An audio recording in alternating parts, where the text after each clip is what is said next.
সুন্দর, ও ঝিমঝিমে বৃষ্টি, তার সাথে জঙ্গল, নদী, প্রাকৃতিক। বন্ধুরা সবাই মৌখালি ভাইরাল ব্রিজ আমরা সবার কাছে শুনি। তো মৌখালি যে ভাইরাল ব্রিজ, সেখানে আজকে আমরা ফাইনালি চলে এসেছি।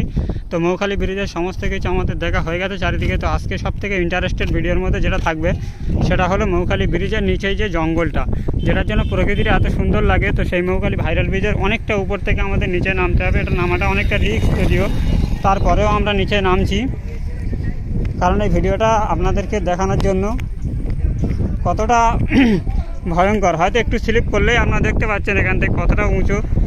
তারপরেও আমরা এখান থেকে নিচে আসছি। নিচে যে জঙ্গল ভিউটা, আমরা যে ব্রিজের তলায় থেকে নামতে একটু ভয় লাগছে, যার কারণে কথাগুলো এড়িয়ে যাচ্ছে, যেহেতু অনেকটা উপর থেকে নিচে নামছি। তো ঠিক আছে, ফাইনালি নিচে চলে এসেছি। এখন নিচে চলে আসার পরে আমরা দেখতে পাচ্ছি যে ব্রিজের নিচের যে স্পেসটা কতটা সুন্দর লাগছে, এবং এই জঙ্গলের ভিতরে আমরা ধীরে ধীরে এগিয়ে যাব, এবং জঙ্গলের ভিতরের ভিউটা আমি তোমাদেরকে দেখানোর চেষ্টা করব।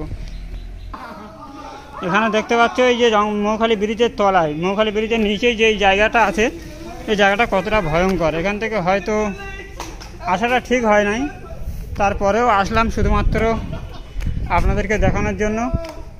অনেক পরিশ্রম করতে হয় একটা ভিডিও বানানোর জন্য। তো আমার ভিডিও যদি ভালো লাগে তাহলে অবশ্যই একটা লাইক, কমেন্ট এবং শেয়ার করবেন, এবং চ্যানেলে যদি নতুন হয়ে থাকেন তাহলে অবশ্যই চ্যানেলটা সাবস্ক্রাইব করে দেবেন। তো এখন মোটামুটি ব্রিজের নিচে চলে এসেছি। এই যে এখানে জঙ্গল দেখতে পাচ্ছি, জঙ্গলের নিচেই নদী। এই যে ভিউটা কত সুন্দর। আমাদের সাথে যে দাদারা এসছে, আমরা অনেকজন প্রায় একসাথে এসেছি। তার মধ্যে একজন আছে একটা বাজে ভাষা ব্যবহার করতে চেয়েছিল, কিন্তু ক্যামেরা দেখে আর করলো না। তো তার সাথে আরও মোটামুটি আছে। অনেক কষ্ট করে আসি ভিডিও করতে। ঠিক আছে, আমরা এখন এখান থেকে নামবো ধীরে ধীরে। চলো সবাই আস্তে আস্তে ধীরে ধীরে আমরা জঙ্গলের ভিতরের দিকে যাব, এবং ভিতরের ভিউটা আমরা দেখানোর চেষ্টা করব। যেহেতু বুঝতে পারছি সব ইয়ং ছেলেপুলে অনেকজন একসাথে আছে, হয়তো দু একটা খারাপ কথা বলতে পারে, কারণ সবাই আনন্দ করবে। কাদায় একে একে সবাই নেমে যাচ্ছে। একজন ব্লক এখন নদীতে নেমে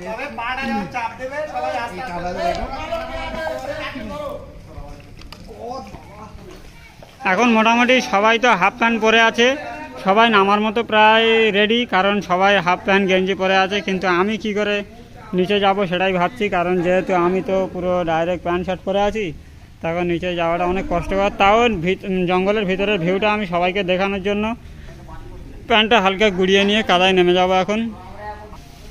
এখন মোটামুটি আমরা নিচে নামবো। জুতোটা খুলে প্যান্টটা হালকা গুড়িয়ে নিলাম, এবং গুড়িয়ে নেওয়ার পরে জুতোটা তো হাতে করে নিতে হবে, অনেকটা কাদা। ও তার সাথে সাথে আজকে বৃষ্টিও এসে গেছে, সুন্দর একটা মুহূর্ত।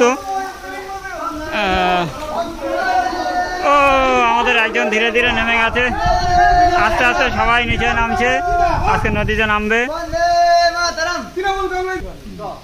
তো ভাই ধীরে ধীরে সবাই নেমে যাচ্ছে নিচের দিকে। আর তার সাথে যে বৃষ্টিটা আসলো, বৃষ্টিটা সত্যি প্রকৃতির সৌন্দর্যটা আরও অনেক বাড়িয়ে দিল। এখন মোটামুটি মাঝখানে যে কালো গেঞ্জি পরে দাঁড়িয়ে আছে, ওটা হচ্ছে আমাদের বড় ভাই, আর ভাইপো আছে, আর তার সাথে আমাদের গ্রামের ফ্রেন্ড অনেকজন আছে।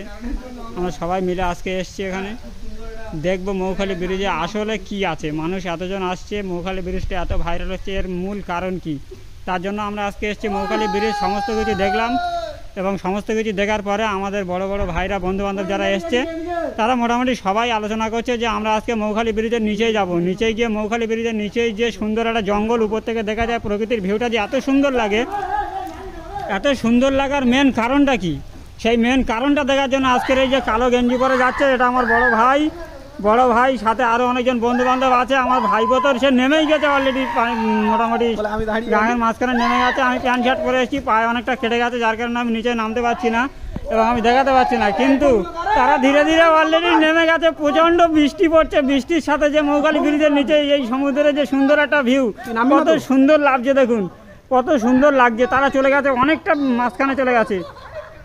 হয়তো আনন্দের মাঝখানে একটা কোনো দুর্ঘটনা ঘটে যেতে পারে, কিন্তু আমরা তাও চেষ্টা চালিয়ে যাচ্ছি যে এই সুন্দর প্রকৃতির মুহূর্তটা আমি আপনাদের মাঝখানে তুলে ধরার জন্য। এখন মোটামুটি ওরা যে সবাই নেমে গেছে, তুমি এখন নামছো না কেন ফোনগুলো? তো দেখতে পাচ্ছ আজকে এরা সবাই নিচে নামবে, সবার মোবাইল ফোন ব্যাগ সমস্ত কিছু আমার কাছে রেখে দিচ্ছে। সব কিছু রেখে দেওয়ার পরে একে একে সবাই নেমে যাবে, কিন্তু দুর্ভাগ্যবশত আমার পায়ে অনেকটা কাটা, যার কারণে আমি নামতে পারছি না। তো দাদা তোমার হাতে এগুলো কি? এগুলো ওই যে পাওয়ার পুশ করা হবে। বন্ধুরা তারা তো ভিতরে চলে গেছে। এই যে ব্রিজের তলায় যে খাম্বারগুলো আছে, যেগুলোকে প্লিয়ার বলি আমরা বাংলা ভাষায়, তো এই প্লিয়ারের নিচেই তারা চলে গেছে। কিন্তু যেহেতু আমার পায়ে কাটা, তারপরেও যে বৃষ্টি পড়ছে, সবার মোবাইল সব কিছু আমার কাছে আছে, তো আমি এখন নিচেই তো নামতে পারবো না যে দেখাবো। তারা তো চলে গেছে, অনেকটা দূরে পৌঁছে গেছে। এখন মোটামুটি জুম করে দেখানোর চেষ্টা করব। তারা প্রচণ্ড আনন্দের মধ্যে আছে, প্রচণ্ড খুশি, তারা প্রচুর খুশি, কারণ তারা অনেক দিন পরে এত সুন্দর জায়গা আসতে পেরেছে। তো আমি সবাইকে বলবো, সবাই আসুন এই মৌখালি ব্রিজে, একবার হলেও আসুন মৌখালি ব্রিজে। এখানে এসে আপনারা প্রকৃতির দৃশ্যটা অনুভব করুন। কত সুন্দর জায়গা দেখতে পাচ্ছেন একবার। আর যাদের গার্লফ্রেন্ড আছে তাদের তো লাজবাব, যাদের গার্লফ্রেন্ড আছে তাদের জন্য এই এরিয়াটা যে কত সুন্দর। ঝিমঝিমে বৃষ্টি, তার সাথে জঙ্গল, নদী, প্রাকৃতিক দৃশ্য। ভাই অট্টালিকায় বসে আর কতদিন থাকবেন অট্টালিকায় বসে? আসুন একবার আমাদের এই মৌখালি ব্রিজের এখানে আসুন। প্রকৃতির সৌন্দর্য, প্রকৃতির যে আসল সৌন্দর্য, এটা একবার উপভোগ করুন যে প্রকৃতিটা কি জিনিস, যে কেন এই গাছপালা, নদী নালা। শহর এলাকায় তো অনেক গাড়ি বাড়ি, রোড রাস্তা অনেক কিছু আছে, সেখানে না গিয়ে মানুষ এই জঙ্গল এখানে কেন আসে? কারণ এখানে প্রকৃতির আসল রহস্যটা লুকিয়ে আছে, যেটা দেখার জন্য আমরা অনেক চেষ্টা করি এবং আমরা অনেক জায়গায় যাই, কিন্তু এত সুন্দর মোমেন্ট আমরা কোথাও দেখতে পাই না। যেমন এটা একটা প্রকৃতি, খোলা জায়গা, এটা কারোর তৈরি করা নয়, এটা স্বয়ং আমাদের ঈশ্বরের তৈরি জিনিস। কত সুন্দর দেখুন একবার। এই যে ঝিমঝিমিয়ে বৃষ্টির সাথে নদীর মাঝখান থেকে হালকা স্রোত, উপরে ব্রিজ, চারিদিকে জঙ্গল, কত সুন্দর একটা জায়গা দেখুন।